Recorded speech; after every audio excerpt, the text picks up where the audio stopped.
जज साहब अपनी ही माँ को वृद्धाश्रम छोड़ आए।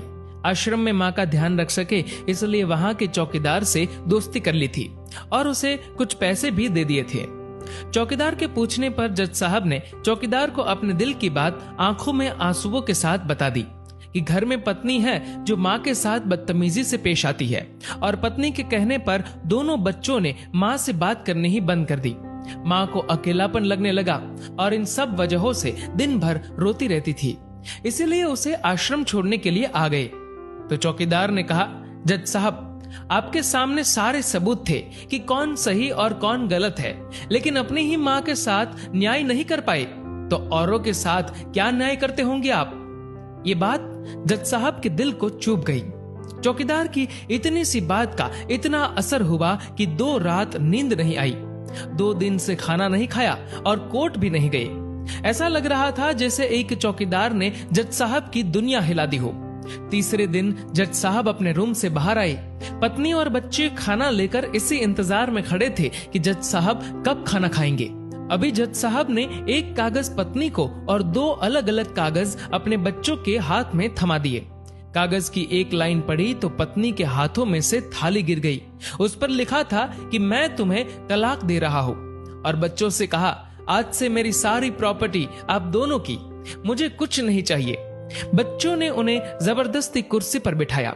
हाथ जोड़कर पैरों में गिरकर इन सब का कारण पूछा तो आंखों में आंसुओं के सैलाब के साथ जज साहब बोले कि मैं मेरी 65 वर्ष की माँ को आश्रम छोड़ के आया हूँ, अनजान लोगों के भरोसे छोड़ के आया हूँ, और आप सब कारण पूछ रहे हैं। हम लोगों को शर्म आनी चाहिए। रोज मेरे कोर्ट से आने के बाद माँ रोती थी कि बेटा प्लीज मुझे वृद्धाश्रम में शिफ्ट कर दो। आप में से किसी ने भी माँ से सीधे मुंह बात नहीं की और ये भी भूल गए कि जिस जज को आज पूरा शहर सलाम करता है, उसी जज को बनाने में उस माँ का कितना बड़ा रोल है। कभी दूसरों के घरों में काम करने जाती तब भी मुझे अकेला ना छोड़ती थी।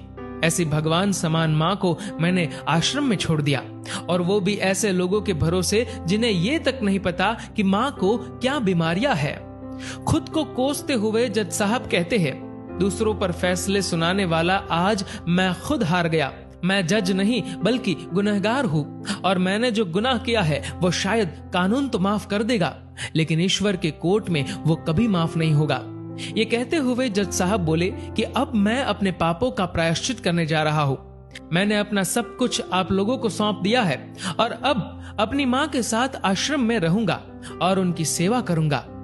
पत्नी से जज साहब ने कहा कि याद रखना, आज तुमने उस माँ को आश्रम भिजवाया, तुम भी एक माँ हो, कल तुम्हें भी कोई आश्रम भेजेगी, तब तुम्हें मेरे इन शब्दों का अर्थ सही मायने में समझ आएगा।